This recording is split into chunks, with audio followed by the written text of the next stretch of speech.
Noah had 3 sons, Shem, Ham, and Japheth, whose descendants became the new maritime nations in the various lands. And the sons of Ham were Cush, Put, Canaan, and Egypt.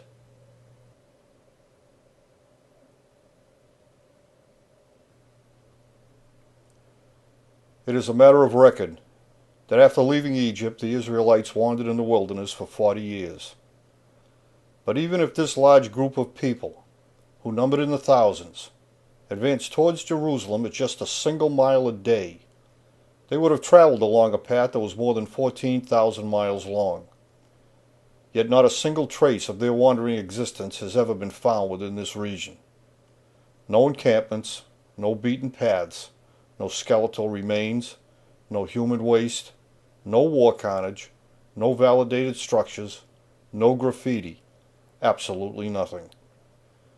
And for this reason, many no longer believe the stories of the Bible to be true. But they are. It is only the theories proposed in the 19th century and the actions they subsequently inspired in the 20th century that are wrong. But 21st century technology has dramatically changed the way in both the world and all of its historically important features can be viewed. To put this same 14,000-mile distance into yet another real-world perspective, the people of Israel traveling just by land alone, and at the same incredibly slow rate of just a single mile per day, could have easily traveled between the most southerly pyramid fields of Meroe and the most northerly pyramid fields of Giza, more than 10 separate times. And even today, despite nearly a century of aggressive attempts to do so, no proven, untainted, or infallible evidence yet exists, which confirms the declarations made by those untrained men in the 19th century as to the real-world location of the Exodus route, Mount Sinai, Jerusalem, Bethlehem, or any other critical point of historical interest to be either true, accurate, or precise in accordance with either the Judaic or the Gospel record. And in the absence of tangible evidence, only theories and untruths remain. And when untruths are spoken often enough, the unsuspecting eventually believe them to be true. In accordance with all eyewitness accounts, and as evidenced by the physical and the historical elements of that era, this is the real-world story of Jesus in his earliest and his last years,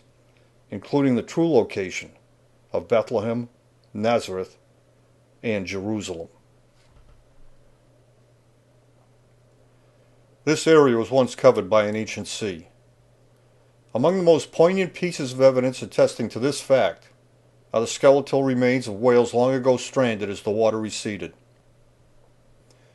While an array of petrified logs still lie on the side of a mountain, where the one-time surf had washed them up and onto that ancient shore, and the numerous hulls of watercraft that are now found at so many high and dry far inland places. But on an even grander scale is the vast carpet of seashells which now serves as a timeless reminder of this once expansive sea,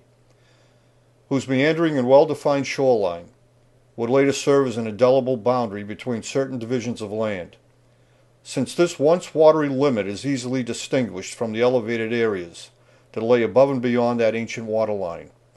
which the Phoenicians, the Philistines, Syrians, and Hebrews alike called the Negeb, a geological term which literally means the dry land. But as the ancient sea receded, it left behind various bodies of water, each with its own unique characteristics and properties, such as the ebb and flow of the Euphrates tidal bore that once separated one continent from another, and the lake where Lot, whose uncle Abraham lived in nearby Hebron, once made both his home and his living, collecting, stockpiling, and selling the much sought-after natron salts, or asphaltites, which had settled in this low and extensive swale. These highly valued minerals supplied the much sought-after personal care products, such as soaps, toothpaste, and medicines. as well as also providing the catalyst needed to produce the world's first-class products from the nearby silica sand, ultimately making these salts and sands such a lucrative commodity that the vast stockpiles of these elements were continually being replenished. But when several of these commercial stockpiles were suddenly ignited by a direct hit from the legendary lightning bolt strike, the resulting sodium explosion completely destroyed the store cities of Sodom and Gomorrah, whose fiery end was marked by the fusion of a portion of these minerals into a single salt-like pillar that local legend would eventually attribute to Lot's own wife. Many years later, when Pausanias, an ancient traveler and historian, while on his way to view Solomon's temple in Egypt, walked among the ruins of Sodom and Gomorrah, and was informed the water was so highly saturated with salt that it was impossible for a human body to sink, unless of course it was dead. And observing the water to be completely devoid of any form of aquatic life, and noting the fine death shrouds being woven from the flax plant, which grew along these same shores, and how the harvested salts were used to cleanse the body and to anoint the dead, to prepare the corpses for mummification and for eventual burial, that this unique body of water, because of its many associations to lifelessness, death, and destruction, caused Pausanias to refer to this vast brew not as the Salt Sea, a Lake Asphaltitis, as it was commonly known, but instead, he simply dubbed it the Dead Sea. Today, the residual remains of this once expansive lake is known as Wadi Natron, while the rock tombs of nearby Hebron, where Abraham himself had settled, is now simply known as Lepsius No. 1. However, the greatest body of water to be left behind filled a crater-like depression that is geologically known as a Galil, whose surface area was of such a vast size that it naturally became known as the Sea of Galilee, or otherwise as the Sea of Galilee. Today, this unique body of salt-tainted water is known as the Fayum, a term which still literally means the sea. The surface level of the Sea of Galilee remained unchanged for a long period of time, since it was annually recharged by the dramatic and phenomenal return of the floodwaters they called the Jurhan, which over time, and in its transliterated form, became more commonly verbalized as the Jordan. However, the Tyrians, along with their brethren the Sidonians, had already established a clear presence within the highlands of this region during the initial ancient sea era, which would later lead to the docking facility currently known as Kayseri Saga, being built on the shore of the Sea of Galilee, to service the stone quarries owned and operated by the Sidonians on Mount Tabor, and who, after transporting the stone down the adjacent slope of Mount Carmel, along the world's oldest paved road, loaded it onto barges, and subsequently shipped it across the Sea of Galilee, where it was ultimately used to create the abundance of statuary, steles, and pavements that are now found all along the Jordan River, and in many other places throughout the ancient world. This was the lay of the land when Moses and the people of Israel streamed into the region on the east side of the Jordan, to take with brutal force the land settled by Lot's two displaced sons Moab and Ammon, who, because of the incestuous relationships Lot had with his two daughters, were also his two grandsons. But after Moses had conquered the domains of Moab and Ammon, the people of Israel still continued to surge northward with their brutal campaign, launching attacks against the Philistines and the Syrian people, whose few surviving members fled even further northward to escape the onslaught. Then, just before his death on Pisgah Peak, Moses divided all the land they had just taken by force, and he gave it all to the tribes of Reuben, Gad, and to half of the people belonging to the tribe of Joseph's son Manasseh, before declaring Joshua,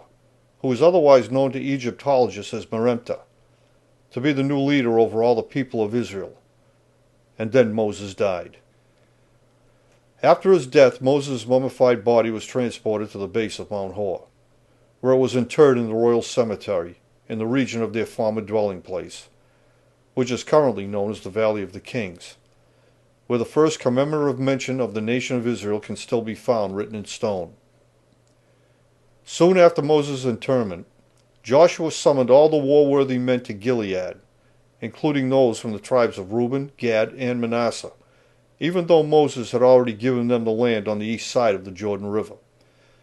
Still, he prepared the armies of every tribe for crossing over to the west bank of the Jordan and into the so-called Promised Land. But at that very same time, the annual floodwaters of the Jordan were once again beginning to flow into the valley. And so the Canaanites living on the west bank of the Jordan let down their guard, since no army could ever achieve crossing against such a deep and swiftly moving current. However, because the people of Israel had lived all their lives along the Jordan, as well as having journeyed along its entire length since departing from the southern land of Egypt, they were not only intimately aware of when the annual Jordan floodwaters would arrive, but even more importantly, having traveled along the entire length of the river, they were also aware of the means, the methods, and the very place where the Jordan floodwaters could be successfully contained, albeit briefly, and to that end they had strategically prepared a dam further upstream to reduce the flow of water at the most opportune time. And so with the rising floodwaters beginning to fill the valley, and because the Canaanites had let down their guard, the dam was closed, and the floodwaters suddenly began to drop. In disbelief, the bewildered Canaanites watched helplessly as the entire Israeli army, with the symbolic Ark of the Covenant, the tangible symbol of their pledge to reach the so-called Promised Land, leading the way at the head of the column, as the army of Israel wound their way toward them along the meandering ridgeline of the Jabbok Ford, until they arrived on the west bank and entered into Jericho at Gilgal. The vastly outnumbered and bewildered Canaanites ran in panic, taking refuge within the decrepit walls of ancient Jericho, where they could only watch in fright as the seasoned army of Israel swarmed around their antiquated compound, and in such great numbers that the fragile stones began to shift, only to finally fall, and no one inside the walls of Jericho ever escaped their wrath. After witnessing the rampant pillaging by the men of Israel, Joshua reissued the order requiring every soldier who had not yet undergone the procedure to be circumcised to prevent an epidemic of transmitted diseases from destroying the might of his militia. A ritualistic initiation still memorialized just beyond the ruined walls of Jericho,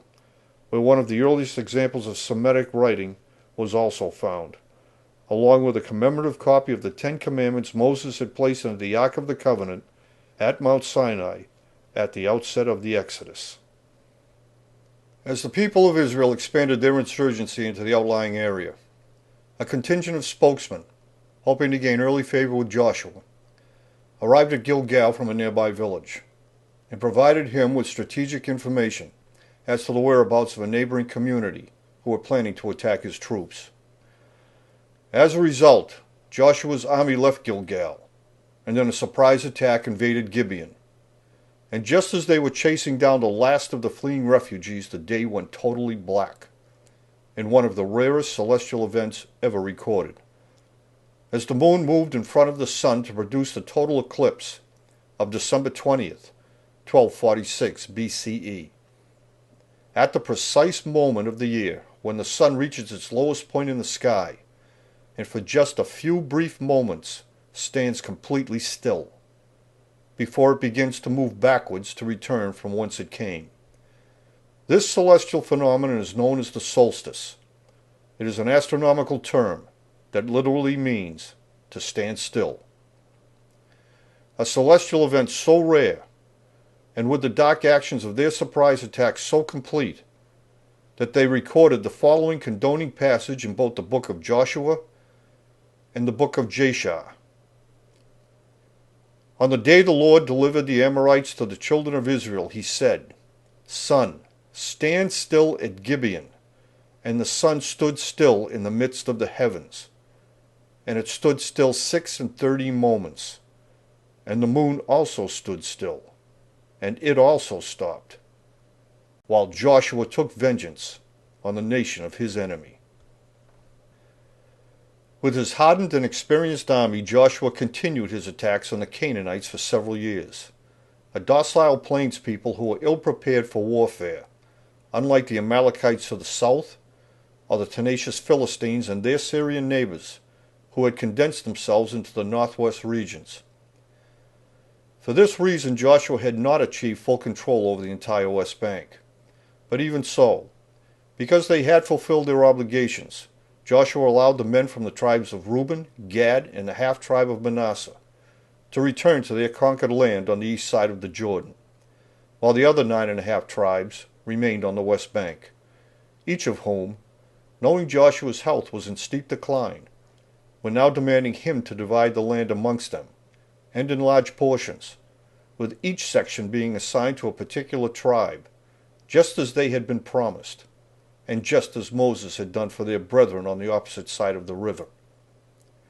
So in his last official act, in an effort to appease the tribes, Joshua sent surveyors out to map the entire region, including those regions he had not yet conquered. So he divided the land into parcels, based not on size, but rather on the sum value of its inherent resources. And as a result, and in some cases by using the easily defined shoreline of the ancient sea as a specific boundary line, the parcels of unequal size extended far into the regions not yet conquered, just as they had asked him to do. And for this reason, on the verge of death, and with the full might of his army now diminished, Joshua declared that each tribe was now independently responsible for acquiring the land he had allotted to them, and for making it their own. And then Joshua died, leaving the people of Israel, who are alternately known as the people of Egypt, the Habarus or Hebrews, Judeans or Jews, for the first time since leaving Goshen at the outset of the Exodus, without a central leader to control their actions. And so disputes and disunity began to develop between the tribes once again, as each independent tribe vied with one another while in pursuit of their own land claims. Over the next 1,000 years, 4,000 generations would come and go, and many societal, geographic, and physical world changes were to take place. But the disunity caused by Joshua's death had never been resolved over the course of those particular 10 centuries. So the power and influence the people of Israel had once wielded as a single force was no longer feared, and they had now become the hunted. To rectify this situation, Saul, who was otherwise known to Egyptologists as Huni and to Herodotus as Proteus, became their first appointed king. And he began the process of reuniting the tribes by accepting the military challenge to clear a path down to Mount Hor, to connect their former southern domicile with the northern section, with the intention of reestablishing a sense of solidarity among the tribes. But then David of Bethlehem slew Goliath the Philistine, and upon Saul's untimely death, David became the second king over all the people of Israel. And under his guidance, David, who was otherwise known to Egyptologists as Snefru, but to Herodotus as Ramsonitis, succeeded in organizing the tribes into a formidable coalition, which he ruled from the city he established on the slopes of Mount Zion, where he immediately began to make preparations to build a magnificent memorial structure as a testament to their maritime heritage, just as Noah had intended his son and their common ancestor Shem to do. But David was never able to achieve this elusive goal in his lifetime either, but instead he left the entire task of building the temple complex to his son Solomon, who was otherwise known to Egyptologists as Khufu and to Herodotus as Cheops, and who spent the greater portion of his life building the massive structure and the adjoining temple complex just to the north of the city of David. Then when Solomon died, a feud immediately developed between his 2 sons over how the kingdom should be managed. And so the tribes splintered yet again, with one alliance becoming known as the Judeans, while the remaining tribes, to differentiate their domain from that of the Judeans, and whose alliance was centrally situated in and around Jacob's well, became fittingly referred to as the district of Israel, since this was where young Jacob had taken refuge while escaping his brother Esau's wrath, but who changed his name from Jacob to Israel when he returned to this area years later. As a result of this feud, the Hebrews no longer had one king, but now they had two. And as a consequence of this split, and because of the looted wealth they had accumulated over the course of their many brutal campaigns, and the enemies they had made in doing so, each domain was now independently susceptible to an attack from any one of the outside forces they had formerly antagonized, and who were now more than eager to take advantage of the opportunity to invade and to conquer. And so it was not long before Israel's seat of government was invaded by the Assyrians, who took all those who lived around Jacob's well captive and led them away, and who were then replaced by a garrison of Assyrians who renamed the place Samaria. And in like manner, so too was Mount Zion invaded, sacked, and totally lost to the Babylonians, who also led the entire population of Jerusalem away. But before they departed, the Babylonian army made great efforts to desecrate the temple memorial,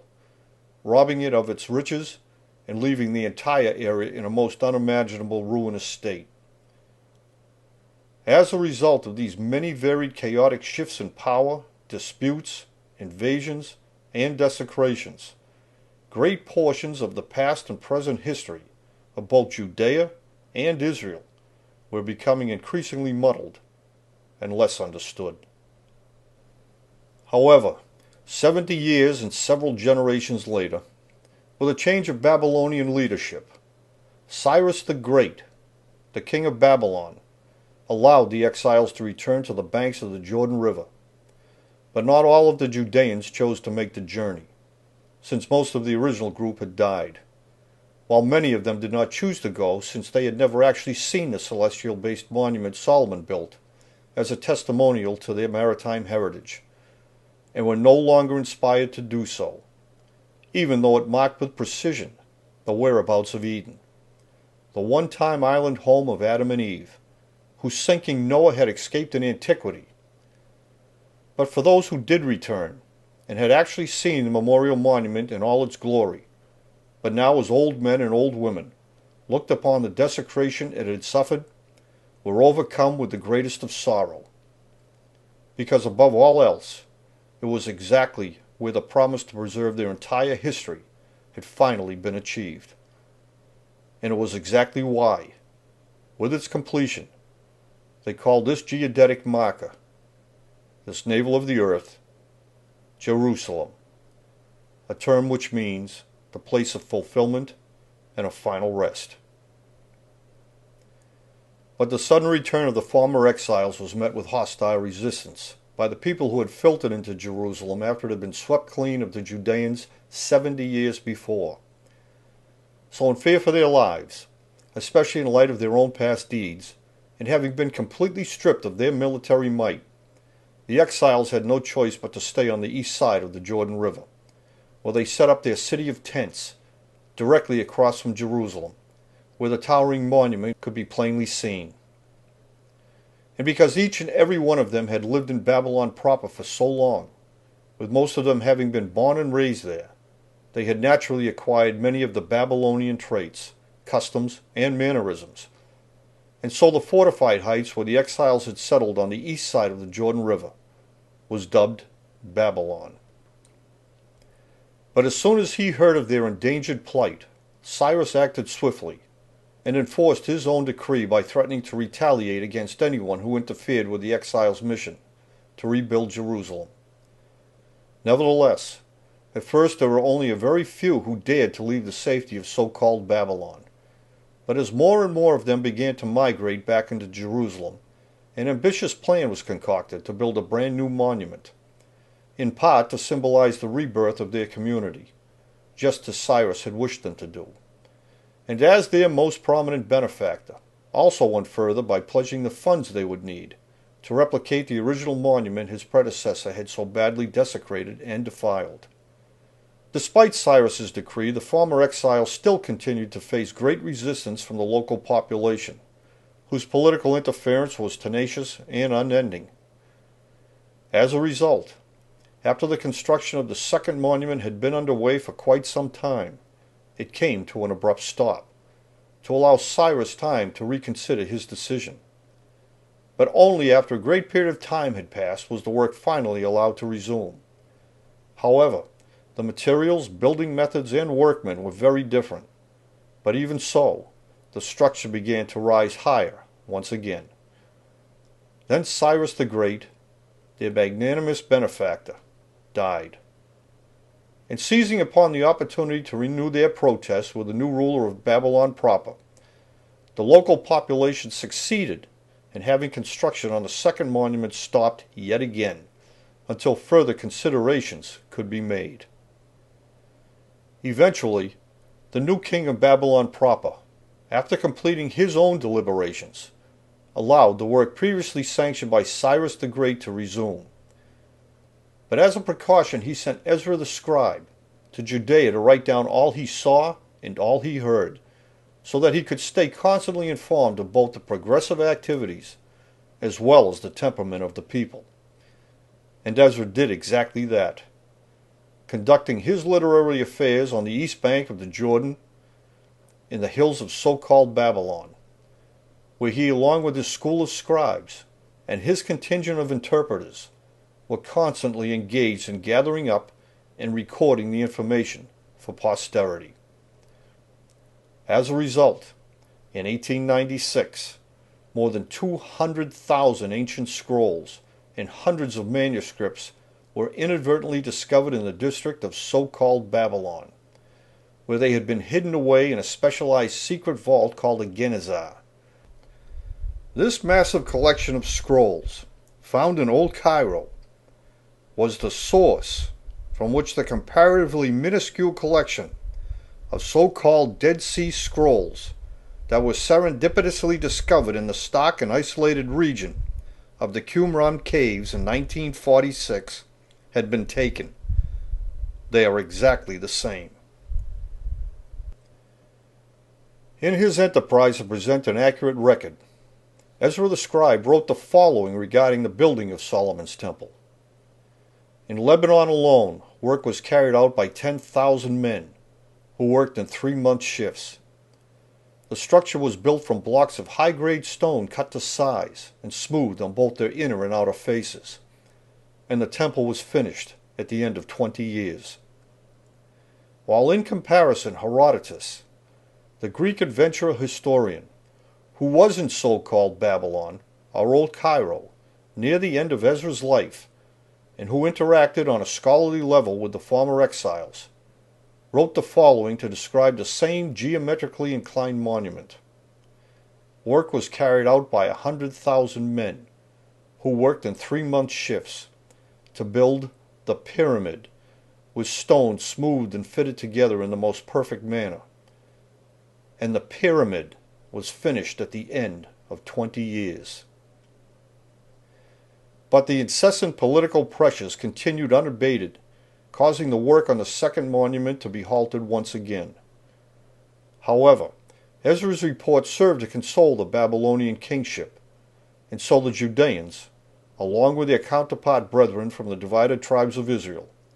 were finally given permission to resume work on the second monument Cyrus the Great had commissioned so many years before. But even so, by this time the materials, the building methods, and the skills of the workmen were again no longer the same, and as a result, the second monument, in its finished state, never equaled the fine craftsmanship displayed in the first monument built by Solomon. Today, the signs of these stoppages are clearly evident in both the layers and the quality of stone used to construct the second monument, whose surrounding walls still display Nehemiah's tribute to their repair. When news of these pyramid builders, who told a gripping story of how a single family had sailed away from their ancestral home just before it had sunk into the ocean, and who had also survived the ensuing tsunami of legendary proportion,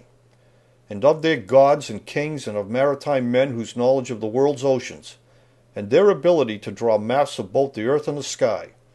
was carried back to Greece, it caused a sensation of discussion, thought, and intrigue among the many scholarly institutions located there. Among those who were the most inspired by these reports were Plato, and his student Aristotle, who also shared the same passion for investigating all things of a mysterious nature, as did Aristotle's most distinguished and fearless student, the very young but extremely adept Alexander the Great. And together the trio left Athens and entered into so-called Egypt for the sole purpose of launching a full-scale scientific inquiry to discover for themselves just who these great builders were, where they had come from, and most especially, just what had inspired their enterprise, both humanly as well as divinely. To that end, the elder Plato, along with his protege Aristotle, became particularly obsessed to learn more about the doctrines of Moses, since it was his image and his name that was continually found all along the Jordan. And for this endeavor, in order to gather all the information into a single place so it could be properly assessed and studied, Plato and Aristotle conspired to build a repository on the east bank of the Jordan River, and near to Kadesh, situated directly across from Mount Hor, where Moses had spent a great portion of his administrative life, and where his mummified remains had been interred in the royal cemetery nearly 1,000 years before. In the meantime, young Alexander, along with his youthful army, roamed throughout Egypt, passing through Jerusalem, visiting Mount Sinai, and then moving on to the pyramids of Meroe, before journeying deep into the desert regions of the Red Sea, and then sailing off to Mount Ararat, where it is a matter of record that he viewed the remains of Noah's Ark, before moving on to the land of Shinar in the Indus River Valley, in their scientific quest to collect any information concerning the intriguing heritage of this ancient culture. And in every case of discovery, sending the collected material and information back to the repository, and in such great quantities that Plato and Aristotle, in thankful tribute to their young benefactor and partner, acknowledged these magnificent contributions by having Alexander's image carved into the stone of their new repository, which became known as the Library of Alexandria. Today, the entire district where this legendary structure is situated is still referred to as Thebes, a name Plato and Aristotle bestowed on it in recognition of Thebes, Greece, Alexander's birthplace. But in his endeavors, Alexander heard that a magnificent trove of scrolls and manuscripts were rumored to be hidden in a secret vault located across the river from Jerusalem, in the region of so-called Babylon, but were in immediate peril of being lost to a group of robbers who were aggressively looting in the area. So he immediately set out, and with a small yet elite contingent of men, Alexander moved swiftly, and quickly arrived in the region of so-called Babylon. But as Alexander led his men over a wall in his attempt to rout the would-be robbers, he was suddenly ambushed from above. A single arrow entered his shoulder and pierced downward, slicing deep into his body. His terrified men reacted by breaking off the feathered end and by pushing the remaining portion of the shaft further down until someone could reach up and through the crude incision they had cut into Alexander's lower side, so the arrow could be gripped and pulled through. But by now the damage was too severe and the injury too complex. And with the robbers routed, the young men transported Alexander across the river to Jerusalem, where the best practitioners were located. But it was of no use. With the pain and the injury so severe, his men sorrowfully granted Alexander the first of his two final wishes, and out of mercy and respect they helped him take his own life in a most peaceful way. Several months later, the mummified body of Alexander was placed into a golden coffin and finally laid to rest, just as he had requested, next to Moses, in the Valley of the Kings, on Mount Hor, directly across from the library which bore his Grecian name. Today, Alexander the Great is just as famously known by his adopted Egyptian name, Tutankhamun. For the next 300 years following Alexander's untimely death, 20 generations would come and go, and in that time many natural and political changes would take place yet again. And for this reason, many more historical important elements would also be eventually lost, destroyed, or simply forgotten. The Library of Alexandria, filled with artifacts, maps, and fragile manuscripts of every type, and on every subject, collected during and after Alexander's lifetime, would be lost in a fire as they were being moved to a new repository located just downstream from the Library of Alexandria, which the Greek philanthropist Cleopatra, along with her Roman benefactor Mark Antony, had conspired to build at nearby Dendera, where the soot attesting to this monumental loss is still in evidence today. But as 300 years of both the good and the bad Greek influences was drawing to an end, the Romans, in their never-ending quest to reap the benefits of the resources new territories had to offer, continued to stream into so-called Egypt, in even greater numbers on ships of enormous size, where they immediately began to meddle in the affairs of the Hebrew communities, who again were engaged in civil strife with one another. As a result, the Romans, looking to supplement their own military might in this foreign land, craftily took advantage of the political turmoil. And so they aligned themselves with a ready-made army of raiders, whose leader, a brutal mercenary, whose lust for power, along with his egotistical and self-serving interests, to surpass the building achievements of the former kings in order to promote his own personal legacy, was their perfect choice. Especially since this individual was not a thoroughbred Jew, and was known as a man who had no true allegiances to anyone but himself. So with their military might mounting by the day, the Romans declared Herod to be the new king of the Jews, and it became a convenient and a deadly alliance. Herod ruled with a brute force he never hesitated to use, and at first, along with the equally brutal forces of the Roman army backing his newfound enterprise, Herod drove the last of the Greek military out of Jerusalem, and soon thereafter began his own quest to build and to expand on structures all throughout the area. Among the first was the stronghold of Masada, a refuge he both restored and enlarged near to his colonized Idumean home, a fortress he designed to withstand a very long siege, since he trusted no one. While on the opposite side of the river valley, in the region of so-called Babylon, he built with Roman support the fortified stronghold of Machaerus, since each location provided him with not only a direct sight line to Jerusalem,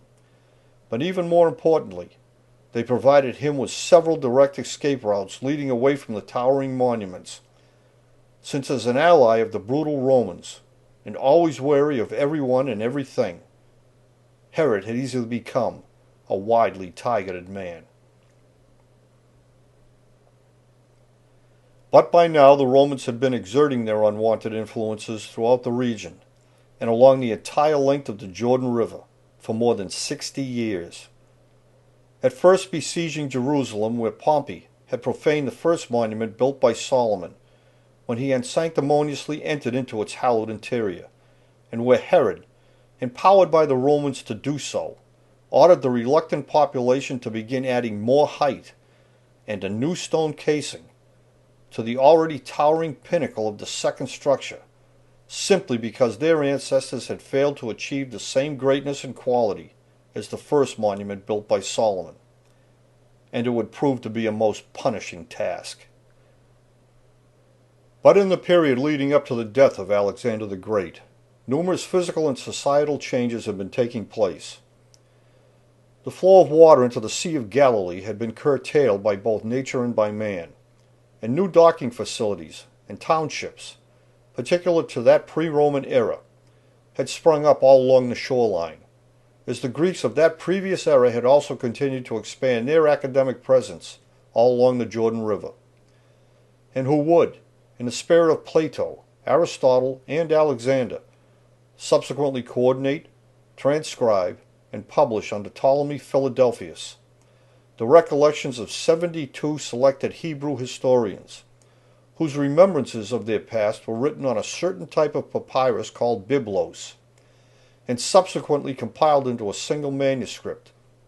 more popularly known today as the Old Testament. The condensed historical account of how and why the temple complex and the massive monumental structures situated on the slopes of Mount Zion had come to be built, and by whom. In recognition of his enterprise to rescue their tumultuous and fractured history from oblivion, the Judean community honored Ptolemy in a very special way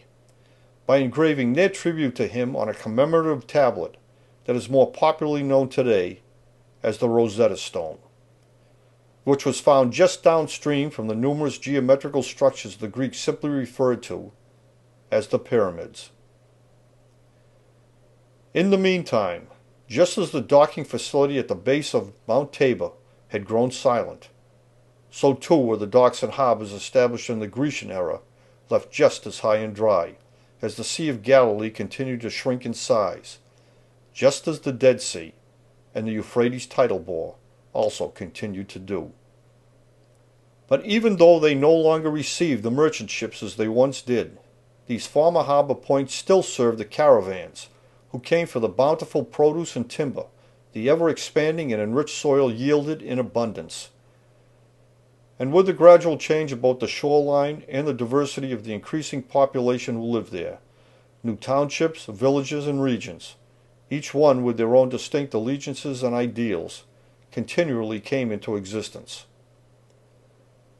But even after more than 1,000 years of transitioning,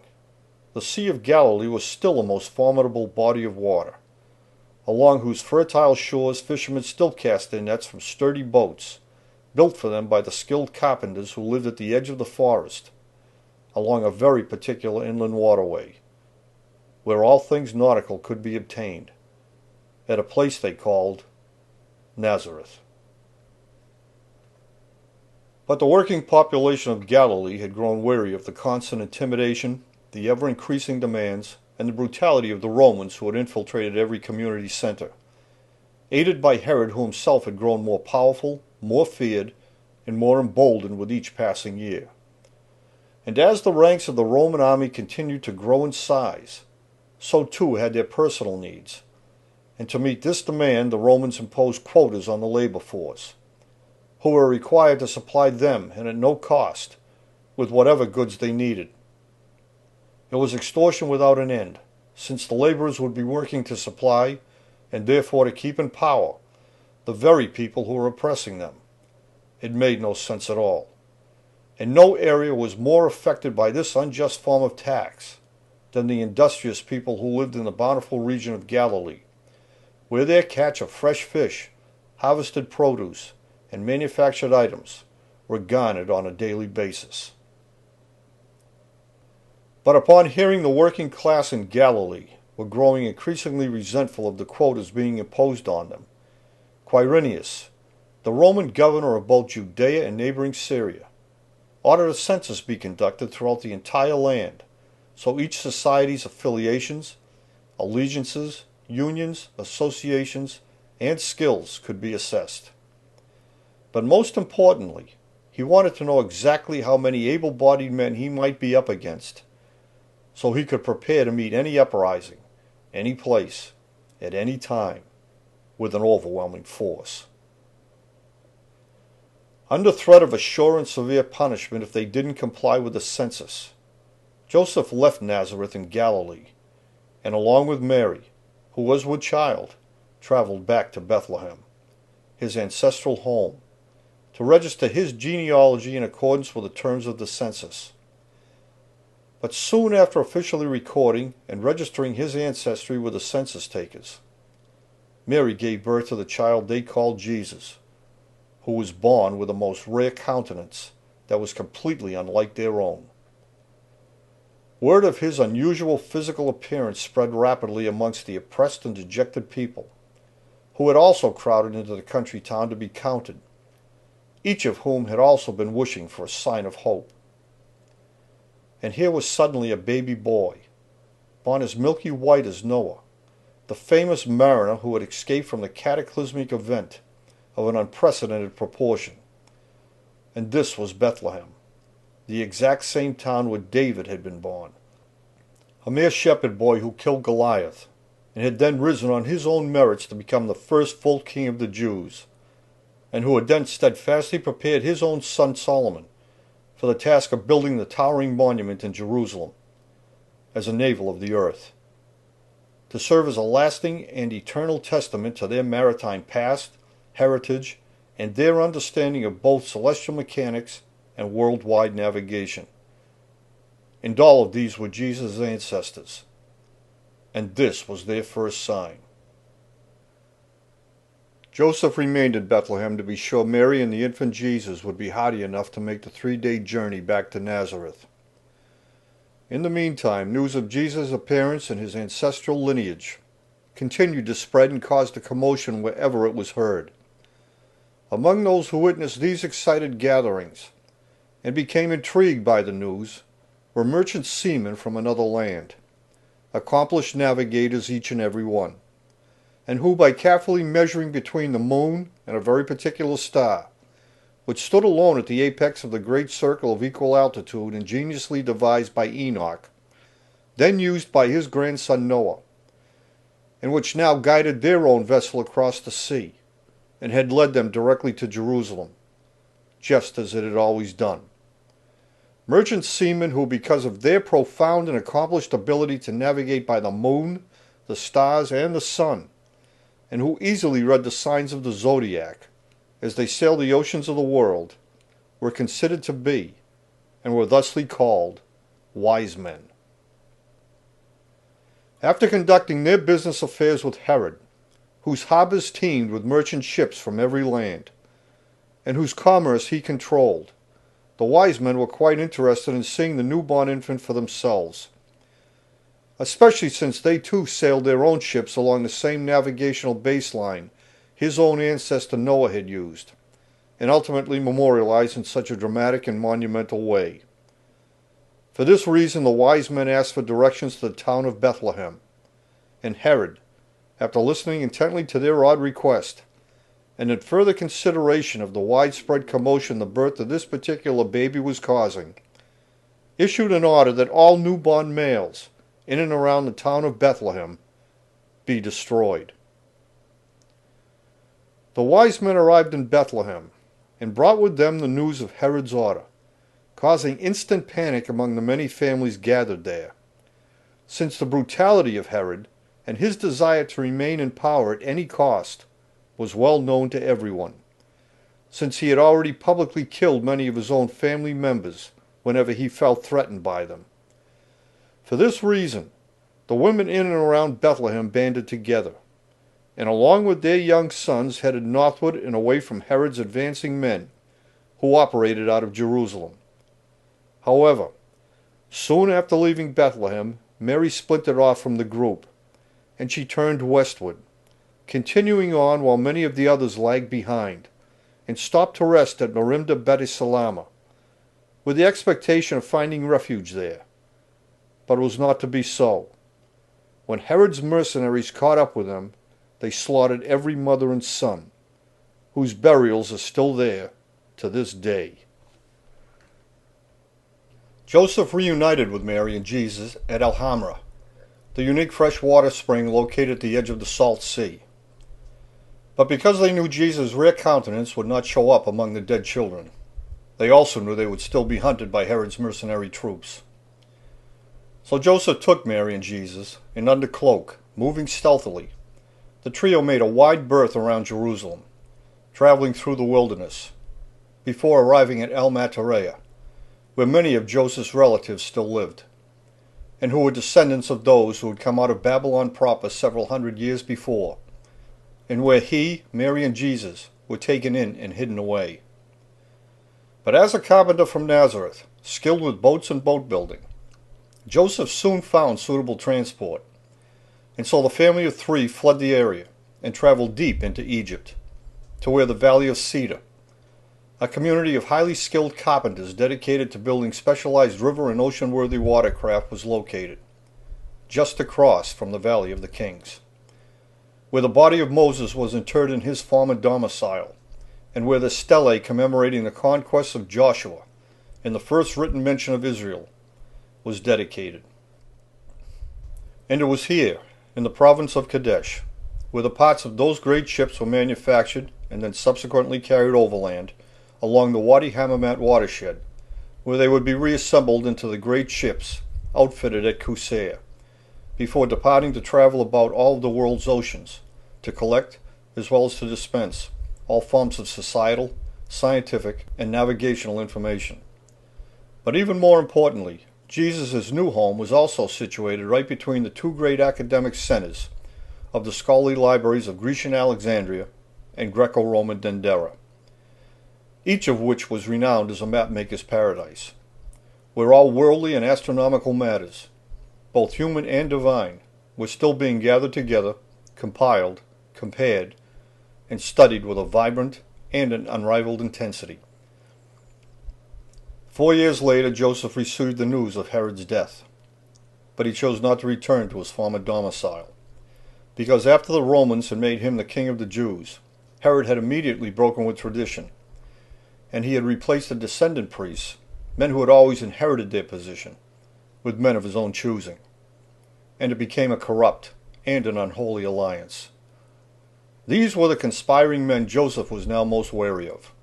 because not only had they grown wealthy, but they had become addicted to the power and the influence bestowed on them by both Herod and the Roman politicians. However, when Joseph finally felt enough time had passed, and with several new children born while they were away, he set out for home. But by now Jesus had lived in this historically, theologically rich environment for 11 formative and impressionable years, during which time, because of his extraordinary countenance and his remarkable ability to retain all that his inquisitive mind observed, he had easily befriended the scholars, who still lived all around the nearby libraries, and who conversed with him on so many varied things, both human and divine.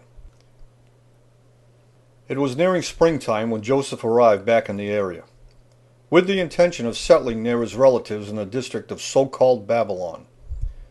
But after learning the Romans had made Herod's son Archelaus the new figurehead king of the Jews, Joseph immediately changed his plans, and he took his family back to the sloping banks of the Nazareth instead. But even so, since they had been away from the area for such a long time,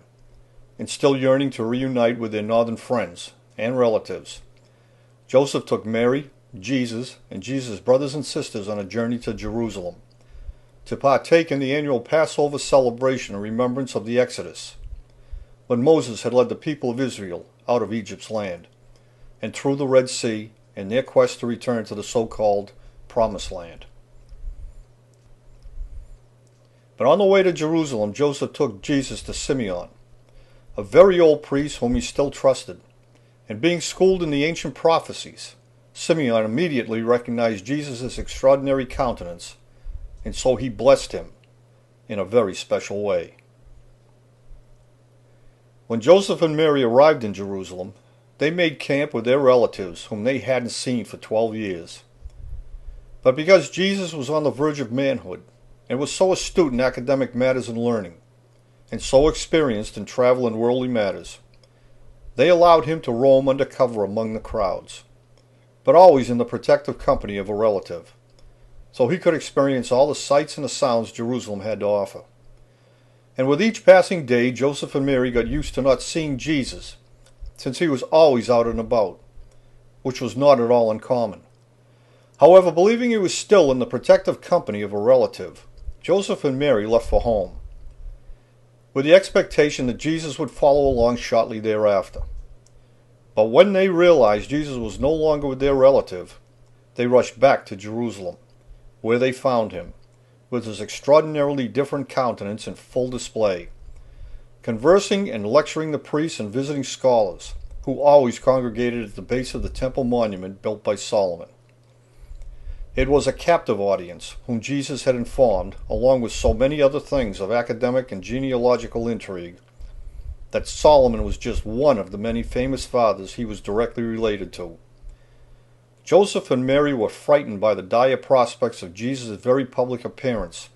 something they had always gone to such great lengths to prevent, since it was only 12 years earlier that Herod the Great had ordered his murder, and the Roman soldiers, His contingent of corrupted priests, the Herodians, and all of their crafty agents were everywhere, prowling through the crowds, a fact which only caused Joseph even greater concern, because many of the men who had gathered around Jesus raised a boisterous protest as he led the young man away. Joseph, Mary, and Jesus left Jerusalem and swiftly returned to Nazareth, where Jesus explained to them how inspired he had become by finally seeing the soaring monument his many fathers had had a hand in building, and their resolve to memorialize their maritime heritage. But after listening to the sincerity in his voice and seeing the light in his eyes, it did little to console Joseph and Mary, who were saddened knowing there was only one thing they could do in a great hurry to both protect him and to fulfill his most desired request. And shortly thereafter, Jesus disappeared.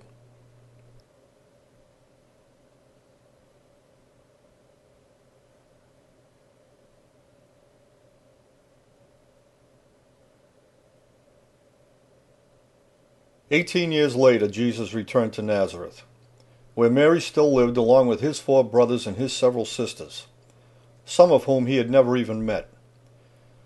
But in his maturity, his unique countenance had dramatically enhanced his physical appearance, and there were some in Nazareth who were frightened by his presence, but yet it caused anyone who saw him not to look away. But Jesus soon discovered the despair in Galilee had not abated, even though in his long absence, Archelaus, the son of Herod the Great, was no longer king of the Jews, but had been replaced by his brother Antipas, who was now the figurehead ruler of Galilee, where serious talk of a revolution was brewing among the new generation of laborers, who, unlike their parents, were unafraid of the consequences they might suffer at the hands of the Romans, since they had nothing much to lose. And for this reason Antipas also took up residence in his father's former citadel, as he too had grown afraid to visit Galilee. But to reach a higher level of understanding of these matters, Jesus left Nazareth and set out for Jerusalem, where he came upon the son of his mother's good friend, a bear of a man of his exact same age, who, in full view of the massive memorial structures, was using the floodwaters of the Jordan just as they began to rise, as a symbolic means of conveying a reminder for the consequences of living a corrupted life, just as the floodwaters that had washed away all the corrupted people in Noah's day. But despite John's kind-hearted and robust, lovable manner, it was a harsh baptism, as he plunged each and every pledge into the water and held them there until the last of the bubbles had disappeared. And when he finally brought them gasping to the surface, they truly understood how great a gift they had been given. It was a rebirth, a new mindset, a new realization of a greater power, and the appreciation of life itself. A time to speak out against tyranny and to uphold the dignity of life, no matter what the personal cost may be. So John took Jesus, whose physical appearance had so captivated him as well, and in full view of the temple monument, he plunged him into the floodwaters of the Jordan on the shores of Bethany, at the Mount of Olives, and Jesus confirmed his pledge to create a new beginning. Soon thereafter, Jesus went off by himself into the Judean wasteland, where for 40 days he reflected on all of his life experiences, and those of others as well, just as John had meant for him to do. When Jesus returned to Jerusalem, he climbed to the top of Solomon's temple, where he stood upright and balanced against the lunar winds, with the whole world at his feet, and for one brief moment he silently wondered to himself just what would happen if he were to suddenly cast himself down from the top of that great height. But Jesus descended downward into the vastly troubled realm of Jerusalem, and as he made his way back towards Nazareth, he both startled and captivated all he greeted in salutation. But upon reaching Jacob's well in Samaria, Jesus received the news that Antipas, simply to satisfy his lust for a young woman, had arrested his friend and confidant John the Baptist. But Antipas, fearing the people would riot at the news of John's arrest, since the robust, kind-hearted, and lovable John was so well known and so well liked, Antipas had him imprisoned at Matras, the fortress stronghold his father Herod had built many decades before on the east side of the Jordan in the region of so-called Babylon. When Jesus arrived back in Nazareth, and because Joseph was no longer with them, Mary asked Jesus, as her eldest son, to escort her to a wedding she had been invited to in Cana. And Jesus, having lived his entire life on waterways of every type, set out for the wedding with his mother Mary, where he would use his skills to enhance the water into wine. And soon word of this event, performed by this very different man, spread quickly throughout the region, but most especially among the multitude who were the most outspoken critics of the Romans, and who had taken refuge in and about the old fortress-like docks built centuries before on the slopes of Mount Carmel. But when Jesus returned to Nazareth, he was stunned by the news that Antipas had beheaded John the Baptist, the son of one of his mother's dearest friends, and for no other reason than the young girl whom he lusted for had asked him to. The thought of John's head being delivered on a platter to Antipas and to his demonic maiden would prove to be yet another major turning point in Jesus' life. And to reflect on John's memory, his kindly manner, and the ensuing baptism pledge he had made, Jesus went off alone to a desolate spot so he could focus his plan. When he returned to Nazareth, and for the first time since arriving in Galilee, he began speaking out against the rampant injustices being brutally imposed on the meek by those who sought only power and influence by accumulating wealth they had not earned. It was a vicious cycle, and it was being operated by a vicious regime, whose members easily plotted and murdered without fear of reprisal. It was extortion by intimidation, and it was wrong, and he said so. But for this reason the people of Nazareth became frightened by his words and his presence, believing his sermons would only bring more harm to their already impoverished community. So Jesus, in consideration of their feelings, and because Antipas controlled all of Galilee, set out for Capernaum, where the less afraid had already formed a coalition, especially on the nearby slopes of Mount Carmel. And as Jesus, driven by his passion and his principles, made his way along the shoreline of the sea, he stopped and called out to Simon and Andrew, who were out fishing from their boat. And then further along he did the same when he encountered James and John, who were mending their nets with their father Zebedee. And when he passed through Bethsaida, he had also been joined by Philip. And arriving with his companions, Jesus soon began sharing his thoughts with all those who came to hear him speak in the various synagogues of Capernaum, whose ruins can still be seen today in the region now known as Credence, a Greek term which literally means the Lord's town. But Jesus didn't restrict his message of passive resistance to the synagogues of Capernaum, but instead he traversed all of Galilee, where he delivered his sermons at every local gathering point. And for the first time, for as long as anyone could remember, the people of Galilee were becoming less and less afraid and more hopeful that the oppression could be resolved without further conflict, but only if it was championed in the right way. And as Jesus moved from one place to another, the fame of his deeds, his words, his manner, and his extraordinary countenance began to spread among the travelers, who in turn carried the news of this man and his message to all the adjoining regions, and soon great crowds of people came from all around to hear his voice and to see him for themselves. But as his reputation as a healer also continued to spread throughout the distant communities, the sick were brought to him in great numbers as well, and the crowds grew steadily larger until Jesus, overwhelmed by the constant outpouring of emotion, would often leave in the early morning darkness and go off into the wilderness to heal himself as well.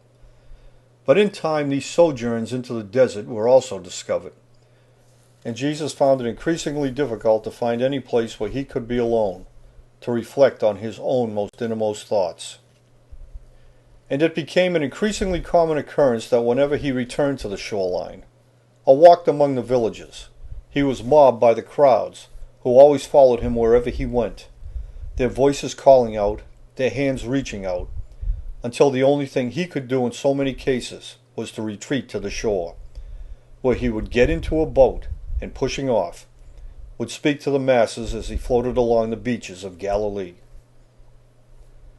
However, because his principal companions were mariners, and because he too was a master sailor, having lived his entire life on and along the various waterways of the world, Jesus began to spend more of his time sailing away from the crowds to refresh himself and to meditate, but only for the sole purpose of returning to them with a sound mind and body. But on one particular day, after the crowd had forced Jesus to retreat to the waterline, despite the best protective efforts of his companions who had gathered around him, they again found themselves with no other choice but to seek refuge in a boat. And setting out from Capernaum, they sailed 12 miles to the opposite shore, where Jesus selected certain members from those who had accompanied him on that particular day, and he led them up into the mountain, where he made them his principal disciples. And when they came down, they returned to Capernaum with a greater understanding and purpose. However, on the day Mary arrived in Capernaum along with Jesus' brothers and sisters, they couldn't get through the crowd of people, but could only hear Jesus speaking to the masses as he floated just offshore. And then Jesus and the disciples sailed away and landed in the district of Gennesaret, where Jesus left his companions on the shore and went by himself, alone, up into the mountain. When he returned, Jesus had his disciples cast their nets into the water to feed all those who had congregated there on the shore, in anticipation of his return. And soon thereafter Jesus retreated to the boat, and after speaking to the crowd who was standing on the shore, they returned to Capernaum. But not to be deterred in their quest to see Jesus' exceptionally different countenance for themselves, and to hear his voice, and to gain hope and inspiration from his words, many of the local fishermen, along with their families, had now begun to follow Jesus' frequently watery excursions in their own boats. For this reason, Jesus, in his need to find solace, to rejuvenate his own spirit, made plans to set out on the longest journey of all, because not even the stoutest mariner would ever attempt a trip of that magnitude at that time of the year.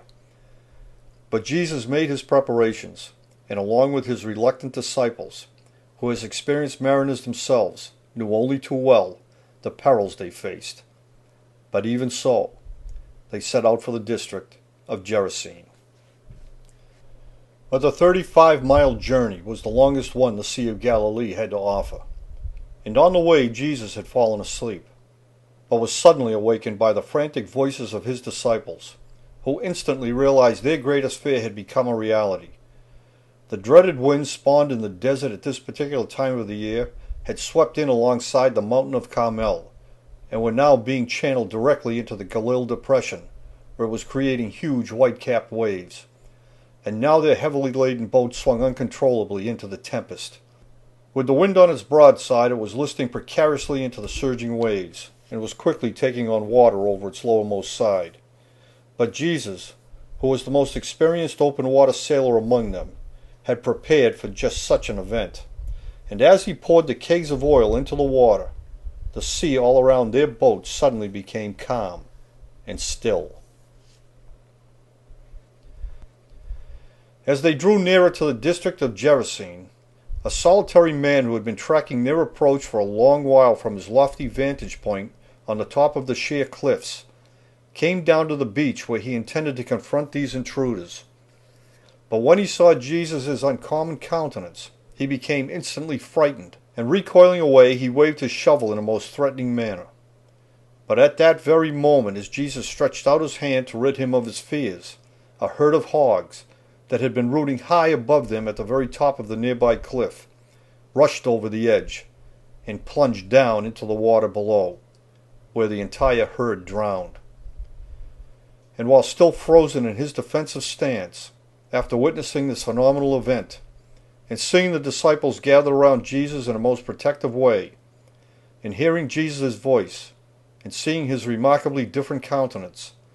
the man suddenly realized he was in the presence of someone very special, and who obviously had remarkable powers of influence. And so his demeanor softened, and his agitation, his fear, and his threatening stance suddenly disappeared. and soon thereafter the man rushed off to report this miraculous event to the people living in the nearby 10-towns district of Decapolis. When their respite had ended, Jesus and his disciples returned to Capernaum, and together they went out among the various branches of laborers and their oppressed families, where they continued to deliver their message of strength in numbers through passive resistance, and their mission to keenly unite them into a single and unwavering spiritual power. And as their message and their mission continued to gather momentum, it began having a profound effect on the powerful political and priestly coalitions based in Jerusalem, since the commodities they had so long depended on to build their wealth and to retain their power was diminishing in both substance and quantity by the day. But just as worrisome to the priesthood, long before corrupted by Herod the Great, was the stark realization that the people of Galilee no longer believed in their connection to the divine powers, and so the people were no longer abiding by their instructions to fully comply with the mandates of the Roman state, which were doctrines completely contrary to the spiritual words preached by Jesus and his disciples. But now the priests, made wealthy by their crafty alliance with the Romans, found themselves being ridiculed on a daily basis, and now more than ever were being viewed not as spiritual guides, but rather as political collaborators disguised in priestly garments. And knowing if they lost their ability to keep control over commerce-rich Galilee, they would also lose their lucrative alliance with the Romans as well. And so they called for a great meeting to determine just exactly what they must do to stop Jesus and his congregation from spreading their word. However, unbeknownst to them, Jesus would never forget the despicable injustices suffered by his kindly friend John the Baptist, when the corrupted priests of Jerusalem never once spoke up on his behalf, nor did they ever speak out against the atrocity John had suffered, but instead they had chosen to remain craftily silent about the entire affair, since it was in their best interest to do so. When the travelers heard Jesus had returned to Capernaum, the camps emptied out, and he was quickly mobbed by his admirers. Among the crowd were Mary and Jesus' siblings, but yet again they were not able to get close to Jesus. However, when Jesus discovered they had come to Capernaum, he sent for them, and amid the bustle of the crowd Jesus took them down to the shore. And getting into their boats, Jesus left Capernaum, and along with the disciples, took them all back to Nazareth. And while they were there, Jesus, his disciples, and his brother James used the opportunity to preach among the villages of the surrounding countryside. While at the same moment in Jerusalem, the news of his notoriety had become the frequent topic of conversation, not only among the priestly hierarchy and the political circles, but his message was also reaching the commoners who lived there as well. And as this movement gained momentum and the news of Jesus' vast powers continued to spread, it eventually reached the ears of Antipas, who was living on the east bank of the Jordan River, in the region of Perea. And when he discovered for himself Jesus' birthright, his uncanny influence over mind, body, and soul, Antipas became very much frightened with the prospect that Jesus was the embodiment of John the Baptist, who had come back to haunt him. But by now, because the Romans had begun to move more forces into the area surrounding Galilee, Jesus and the disciples knew their presence only imperiled the people who lived there. For this reason, it was necessary to remain vigilant and to stay one step ahead. And so the disciples, who were always armed, unless they had been instructed otherwise, left Nazareth with Jesus, and they set out for the protective confines of the opposite shore. But when they arrived in the desolate spot, hungry and tired, they were taken by surprise when a crowd of people came toward them from the nearby Grecian colony of Ptolemais, bringing with them a small boy who gave them the bread he was carrying, which they shared with all the others before Jesus and the disciples returned to their boats. And as they floated out and away in search of an even more desolate spot, where they could discuss their plight without any interruptions, Jesus spoke to the gathering, and then they were gone. After they had shared their concerns, and with a deep yearning to be alone with just his own thoughts, and to rejuvenate his spirit, Jesus encouraged the disciples, who were his constant companions, to return to their home port at Bethsaida, so they could spend time with their own families. But just as importantly, in doing so, they were to gather the most recent news, with a plan to meet up again at the isolated island of Gennesaret at the designated time. So Jesus went up into the mountains alone, and the disciples departed for Bethsaida. When he came down from the mountain, Jesus set out for the security of the island of Gennesaret, where he was to rendezvous with the disciples. However, as he waited for their arrival, a thick fog with a heavy rain engulfed the island and blanketed the sea. Standing on the shore, Jesus heard the disciples calling out as they struggled against the blinding conditions in their errant search for the tiny island. Hearing their familiar voices, Jesus waded out into the storm. And coming up alongside their boat, he gripped it with his firm hands, astonishing the disciples by his sudden and unexpected appearance, whose misty silhouette seemed to be virtually walking upon the surface of the water, and whose ghost-like apparition peered in at them, even though they were 5 miles out on the Sea of Galilee. After the storm had passed, the disciples informed Jesus that a contingent of priests from Jerusalem, escorted by even more Roman soldiers, had just arrived in Capernaum, and were about to begin an intensive search for his whereabouts. So they quickly left the island, and under the cover of night landed on the beach of Gennesaret, where Jesus, uncharacteristically becoming an inconspicuous solitary figure who would not draw any attention,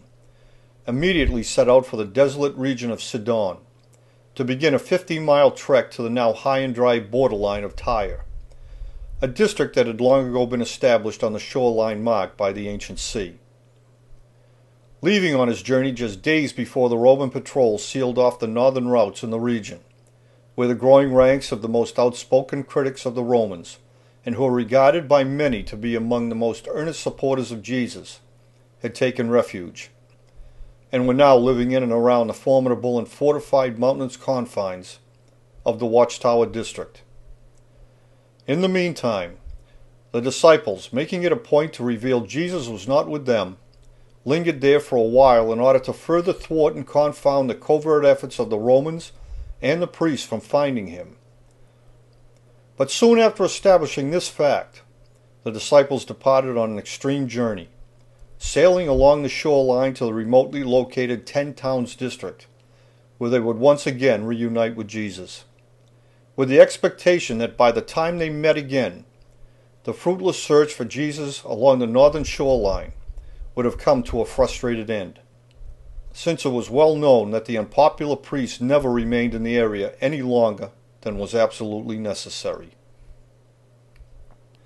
However, the early arrival of the disciples at the 10 Towns district had been detected, and a small crowd of people were also waiting when Jesus walked into the camp. And after sharing their food and freshly caught fish with them, Jesus and the disciples set out for Dalmanutha, where they could discuss their latest strategy in a more private setting. Then several days later, after they had concluded their deliberations, they left for Bethsaida, where many of the disciples had family, and where 70 of their most loyal compatriots were waiting, so Jesus could properly bid them farewell. But soon after their meeting, because the Romans, along with their mercenary agents hired by the priests of Jerusalem, were still prowling all throughout the area, and not wishing to bring any harm to the people of Bethsaida if his presence among them was detected, Jesus and a select number of his disciples immediately crossed over to the massive geologic formation they called the Watchtower, because of its protectively unobstructed view of both the land and the sea, a fortified hill where the greatest number of their most dedicated and staunchest loyalists lived in the many caves they had honeycombed into its side. But despite their unannounced and sudden arrival at the Watchtower, a crowd quickly gathered, and for 5 days Jesus spoke to them in the sincerest of ways. But on the 6th day he took Peter, James, and John up into the mountain, where he revealed to them his innermost being, and explained to them just what the future would bring. But with the news that skirmishes with the Roman military were breaking out at so many locations throughout all of Galilee, and not wishing to jeopardize the well-being of those who had taken refuge in the Watchtower, should his presence there be detected, Jesus and the disciples prudently set out for Magadan, to find out for themselves if what they were also hearing about that part of Galilee also being sealed off was indeed true. From Magadan they covertly journeyed into the provincial region of Roman-held Caesarea Philippi, where they soon heard that Pontius Pilate, the new Roman prefect in Jerusalem, in his quest to send a message, had recently authorized the butchering of 13 people from Galilee. After gaining this news directly from their area resources, Jesus confided in his companions, and he told them again just what he had to do to prevent any more atrocities from happening. Since it was he who the politicians and the corrupted priesthood of Jerusalem were really seeking out, simply because of his popularity, since Jesus, the greatest of all humanitarians, had always preached restraint and had never resorted to inciting violence. And even though the disciples were against it, Jesus had already decided he would go to Jerusalem for the Passover celebration, where he would walk unafraid among the masses. But first, he would return to his adopted hometown, where he would speak to his congregation for the last time. And so they secretly made their way back to Capernaum. They arrived in Capernaum undetected, but it was not long before a sudden surge of activity alerted the Roman-sponsored tax collectors, who quickly reacted by confronting Jesus, insisting he pay a tax, expecting he would not oblige them so they could order his arrest with probable cause. But Jesus didn't fall victim to their ploy, but instead he sent Peter to quickly fetch a fish and a coin to satisfy his debt, and shortly thereafter, under the cover of darkness, they left Capernaum. Going by way of the forested areas, they made a wide berth between and around the Roman camps, circling around and doubling back, to re-enter the west bank of the Jordan River at the border of Galilee and Samaria. And by the time Jesus and the disciples had reached Jericho, they had been joined by a great crowd of followers, many of them from Galilee, who were also marching along on their way to Jerusalem in a show of solidarity. However, in tribute to the memory of John the Baptist, Jesus bypassed Jerusalem and, being both emotionally and physically exhausted, went directly to Bethany on the fringes of the Mount of Olives, to the same place where he had pledged himself to do only what was right, just before John had plunged him deep into the floodwaters of the Jordan, which served as a symbolic reminder of the floodwaters that had destroyed the wicked and the corrupt in Noah's time. But this very particular day was the spring equinox, when both the day and the night were of equal lengths, and the floodwaters of the Jordan would not be arriving here for another 4 months. So Jesus and the disciples made their camp at Bethany, where they all settled down to reflect deeply on the moment. At daybreak the next morning, Jesus sat in quiet contemplation as the rising sun lit up the northern face of Solomon's monument for the first time in 6 months, to herald the arrival of the first full day of spring and the beginning of the premier sailing season in this part of the world, just as his maritime ancestors had designed it to do, and just as many believed it would continue to do for all eternity. And on this very special Sunday, Jesus and the disciples left the Mount of Olives, and they set out for nearby Jerusalem. But as they drew nearer, the emotion and physical exhaustion was taking its toll, and Jesus began to cry. But in anticipation of this possibility, since they knew what was in his heart, the disciples had provided Jesus with a sure-footed mount, and when his followers, who had been forced to make their own camps in the very rough terrain leading up to Jerusalem, saw him in distress, they laid palm branches along the rugged path to fill the gaps and to smooth the way. When they arrived in Jerusalem, the disciples were awestruck by the magnitude of the monuments they had never before seen, having always stayed away because of their intense dislike for both the Roman occupiers and the corrupt priesthood, who had made this place their center of operations, much to the chagrin of those who fully understand its purpose and its history. But as they toured Jerusalem, along with the crowd. They were under constant surveillance by the Roman soldiers, Herod's own agents, and the spies who plied the crowd on behalf of the priesthood. Even so,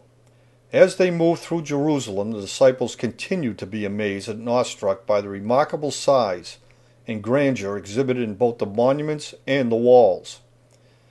But even though Jesus agreed with their sentiments, he informed them that because they had been made by the hand of man, they could be easily brought to ruin if the greatest power willed it. And then went on to tell them that their ruin could even happen very soon.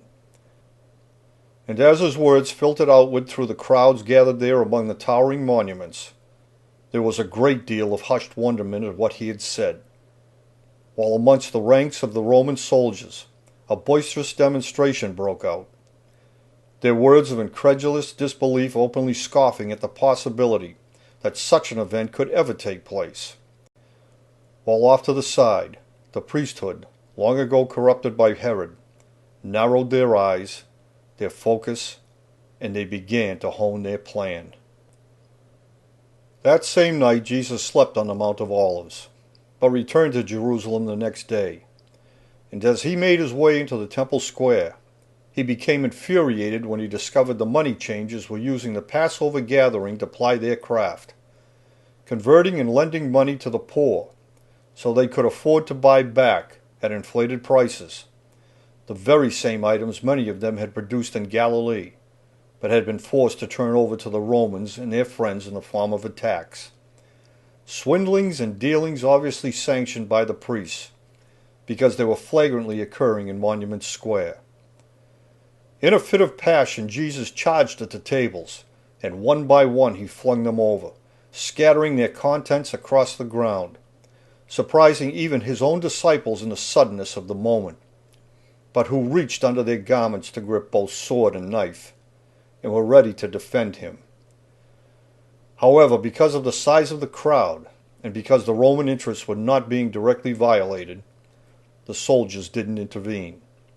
but only stood by and watched this unusual man, with the most remarkably unique countenance they had ever seen,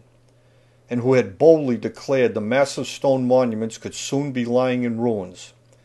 lash out against the arrogant activities of the money changers, whose demise would only affect the treasury boxes of the priests. In the ensuing rage, the Herodian priests summoned a meeting.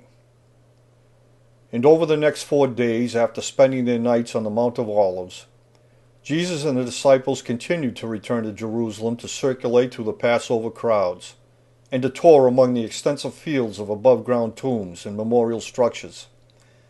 while the priests plotted against Jesus, who was now openly threatening their lucrative operations right under their noses. As a result, they sent a delegation directly to Pontius Pilate, the newly appointed Roman prefect, in an effort to convince him that because of Jesus' popularity with the people of Galilee, that Jesus also posed a threat to Roman interests as well.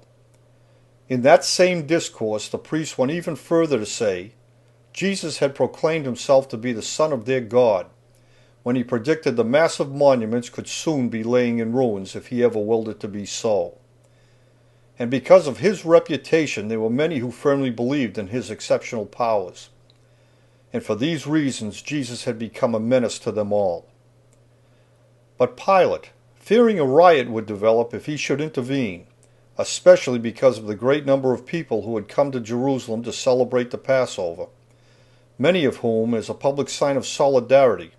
had marked their foreheads with ashes taken from the campfires, made from the dried palm branches they had used to smooth the way for Jesus. So in his deliberations, Pilate had decided to send for Herod's son Antipas, since as the appointed ruler of Galilee, Jesus was in fact his subject, and more his own problem. However, when Antipas arrived in Jerusalem from the district of Perea, located directly across the Jordan River Valley, he was meeting Pilate for the very first time. And when Pilate told him Jesus was staying on the Mount of Olives at Bethany,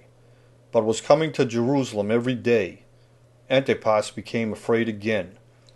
and expressed his fear that Jesus, whom he had never met, was John the Baptist come back to life to haunt him. But because the priests, who had been appointed by Antipas's father, were being so tenacious in their demands to have Jesus killed, Pilate and Antipas decided to have Jesus brought to them so they could question him themselves. When Jesus learned of their intentions, he took his principal disciples, and at supper he instructed them that for their own safety and for the safety and well-being of the masses, they were not to interfere with what was going to take place. And he further told them that when they themselves were being sought out, they were to deny any knowledge of knowing him, because far greater things to come could not happen otherwise. And after hearing his voice of reasoning, his wishes, and his predictions, there was an outpouring of various emotions and questions all around. But Jesus calmed their fears and told them exactly what they must do. However, despite his request that they must preserve themselves, otherwise there would be no one left to carry on his work and to spread their humanitarian message, there were still those among them who found it extremely hard to separate themselves from the well-being of their most remarkably gifted and skilled companion, friend,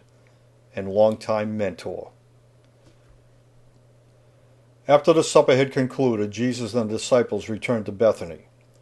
But it was a restless period of hushed discussions and sleepless hours. And at dawn, on Sunday morning, 1 week after he had first arrived in Jerusalem, Jesus crossed the Kidron Valley. And it was not long after that they had arrived in Gethsemane that the priests sent their agents to get him. But Simon Peter, who was always the most eager to fearlessly engage any threat, was incensed by the indignity. And despite Jesus' instructions that the disciples were not to interfere with any part of what was about to happen, Simon Peter drew his sword and sliced off the ear of one of those who had come to take Jesus away. But Jesus, adhering to his own decree, stepped forward and quelled the altercation. And the agents, not willing to engage any further with the disciples, took Jesus into their custody, and they brought him to Pontius Pilate, who together with Antipas was seeing Jesus' remarkable countenance for the very first time, and was struck by the aura that his physical presence commanded, and they could not look away. But despite the questions asked of him in the several various languages of that time, Jesus remained stolidly silent, his sun-like eyes burning with a passionate repose that set him apart from any other man they had ever before seen. But when Jesus finally broke his silence, knowing what his fate was going to be in any case, he offered them no reason to detain him. However, the priests, knowing how insightful and wise Jesus was, had prepared for this eventuality, and so they had coerced and bribed a multitude of like-minded people to call for the death of Jesus. But Pilate had found no fault with Jesus' demeanor or with his answers. There was no blasphemy to support the priest's allegations. And as he pondered his predicament, Pilate's wife stepped out from the shadows. And as she looked into Jesus' eyes and saw his countenance and felt the air of his physical presence in this foreign land so different from her own, she was gripped by an instinctive feeling of impending doom. And so in a frightened voice, as Jesus peered deep into her soul, she whispered into Pilate's ear, begging him not to do Jesus any harm. And 3 days later, after several attempts to save Jesus' life, Pilate dipped his hands into the water taken from the Jordan, and he symbolically washed his Roman hands of the entire affair, releasing Jesus to the priests and to the mob they had created for their own benefit, since he found this culture was so convoluted and their religious hierarchy too complex that he decided it was not for him to be involved in this Passover turmoil. Pilate dismissed the priests, and with the same gesture signaled the soldiers to escort them out and beyond his home. And surrounding Jesus they took him, and when they had gone far enough away and had reached the base of the embankment leading up to the sprawling cemetery, the soldiers began taunting Jesus, just as the priests had encouraged them to do. Mocking him as the son of their God, they hung a sign around his neck reading, "The King of the Jews," and stripping him of his clothes and the tessera from its pouch, they commenced to severely beat him until he crumpled to his knees. And then, pressing a crown of thorns deep into his long illuminated hair, they wrapped him in a purple robe of royalty, as they jeered out loud for everyone to hear, pointing, calling, and gesturing for him to knock down the massive structures, just as he had said he could do, so he could save himself. But throughout the entire night, Jesus endured. It was a testament to his faith and to his unshakable resolve to do only what was right, just as he had pledged to do, and just as Enoch had done. But it was also the disciples' most challenging test of faith as well, by not interfering just as they had been instructed, for the sake of greater things to come. It was a heart-wrenching scene as the disciples watched the desecration of this man, who never wished to resolve any conflict by inciting harm to anyone. But Jesus knew their mind, felt their presence, and when he looked up at them, there was the utmost compassion, pride, and understanding in his eyes. And through the blood and the pain cast in that tragic moment, he saw them for exactly what they were: the bravest and most ferociously loyal men he had ever known. Men with whom he had laughed and confided, and who had learned the lessons of restraint he had taught them so very well in preparation for this moment, and who now relied on this same inner strength to hold back the other loyalists from interfering, just as they had been asked to do. And there was agony, and there were tears, but above it all was a display of the greatest kind of faith. By dawn, at the very moment when the brilliant light of the morning star appeared in the sky over Jerusalem, the beatings finally came to an agonizing end, and Jesus was visibly weakened in body, but still his will prevailed. And staggering to his feet, they placed a heavy cross on his shoulder, and Jesus valiantly began to struggle forward, the blood and dirt, dried and caking, creating a stark contrast against his milky white skin. The crowd of people following, the little sign dangling from his neck, while the corrupt called out, jeering, pointing, still insisting he destroy the temple to prove he was the Son of their God. But then Jesus fell to his knees. The cross had become too heavy for him to bear, the hill too steep for his beaten body to climb. But because Passover would begin in only 12 hours, with the rising of the full moon, the priest stepped forward and demanded the Roman soldiers do something to hurry the situation along, when at that very moment a robust traveler from Cyrene happened to approach the crowd on his way to Jerusalem for the Passover. The soldiers grabbed him and led him over to Jesus, and for a brief moment their eyes met,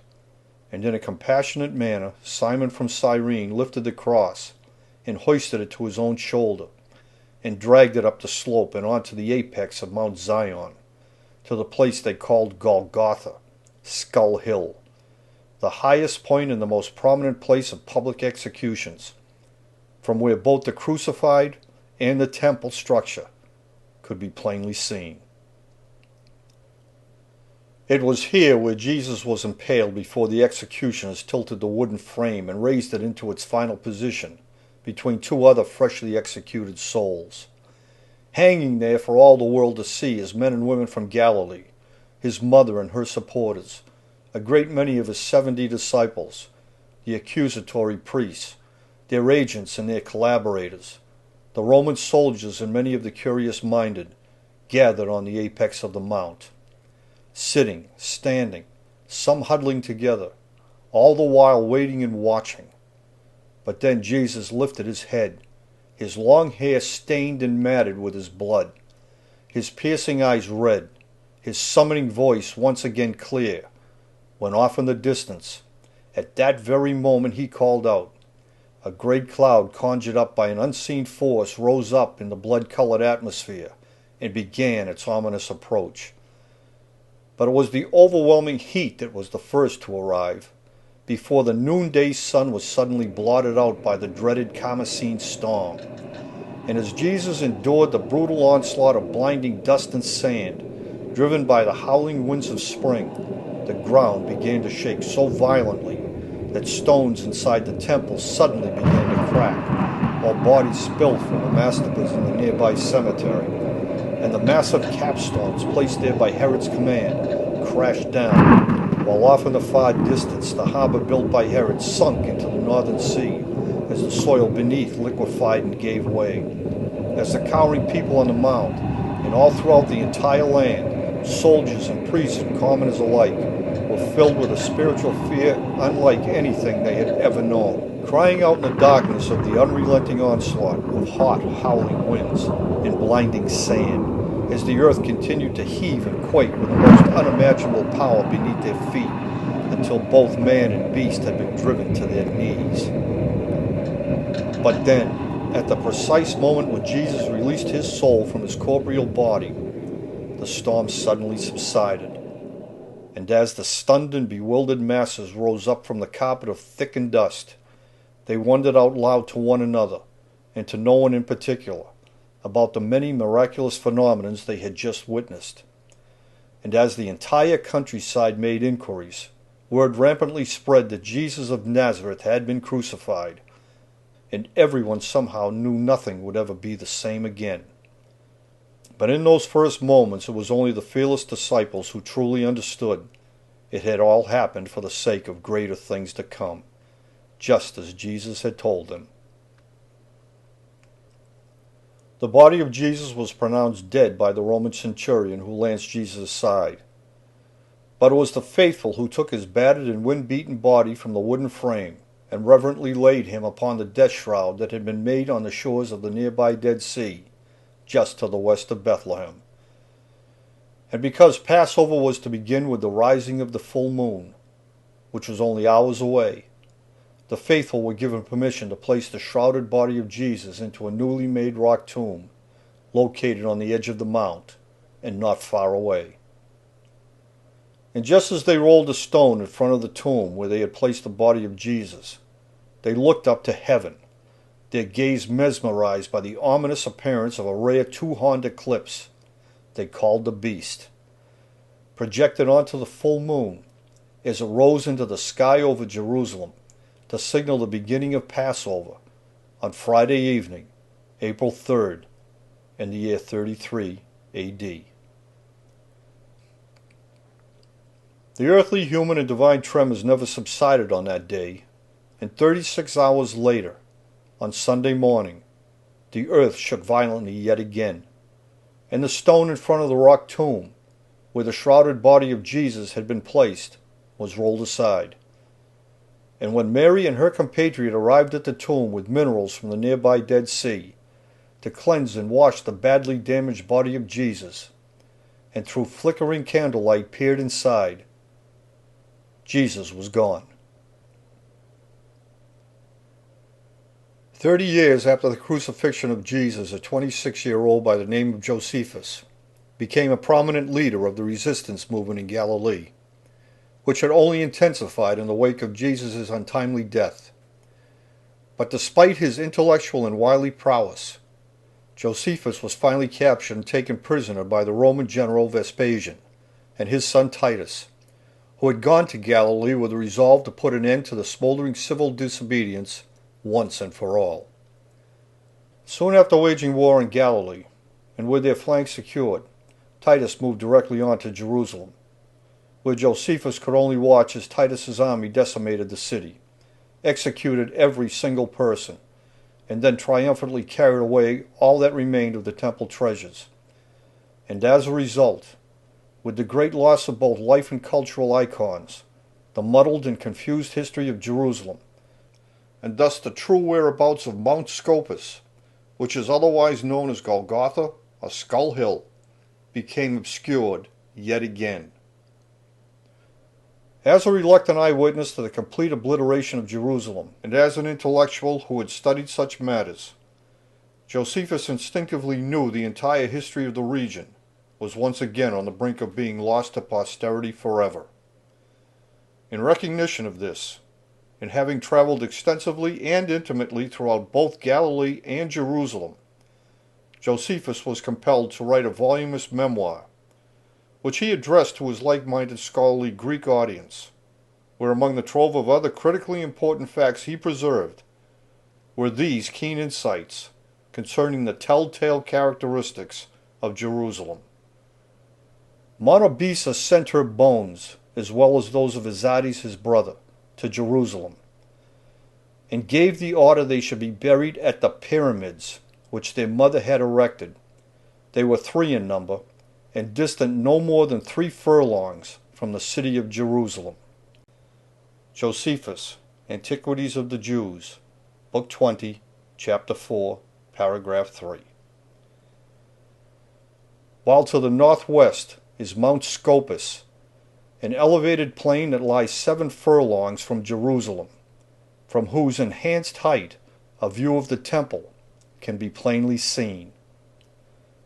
Josephus, Wars of the Jews, Book 2, Chapter 19, verse 4 and 7, and Book 5, Chapter 2, verse 3. Now about this time there was a wise man, if it be lawful to call him a man, for he was a doer of wonderful works, a teacher of such men who received the truth with pleasure. He drew over to him many of the Jews and many of the Gentiles. He was the Christ. And when Pilate, at the suggestion of the principal men amongst us, had him condemned to the cross, those who loved him did not forsake him, and the tribe of Christians, so named from him, are not extinct to this day. Josephus, Antiquities of the Jews, Book 18, Chapter 3, verse 3. Today, in testimony to those tumultuous times, the gate of Vespasian still stands where it was erected nearly 2,000 years ago, right in the midst of the ruined synagogues, where great crowds of people had once gathered together to see and to hear a very special teacher speak, in Capernaum, which is otherwise known as Credence, a Greek term that literally means the Lord's town. The name of Vespasian, along with the name of his son Titus, the invaders of both Galilee and Jerusalem, can still be found right alongside the names of so many other Greek and Roman invaders, benefactors, and scholars, who in each their own quest to gain historical immortality, and as tradition dictated,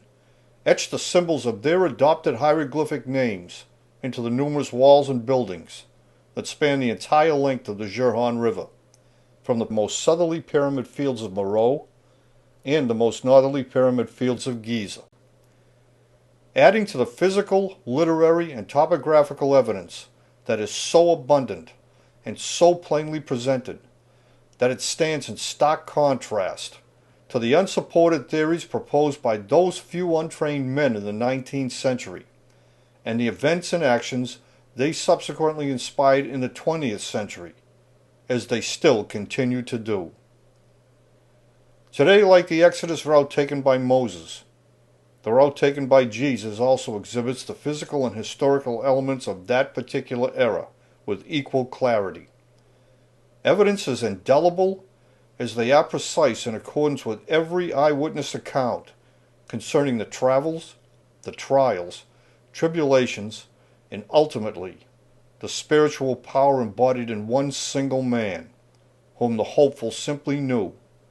as Jesus of Nazareth.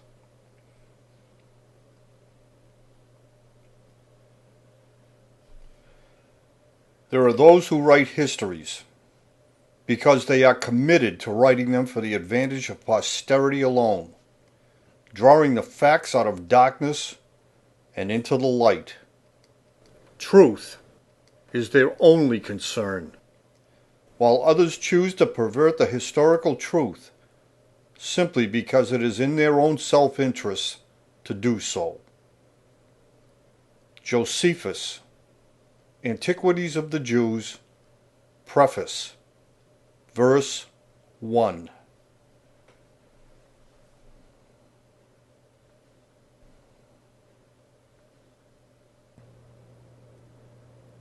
The siege of Masada in 73 AD was the site of the final obscuration concerning the true whereabouts of Nazareth, Galilee, and Jerusalem. In recognition of this fact, and with the greatest of foresight and diligence, these many collective decimations became both the inspiration and the passion of Josephus, and his monumental effort to preserve this information for posterity, lest all be lost and forgotten. This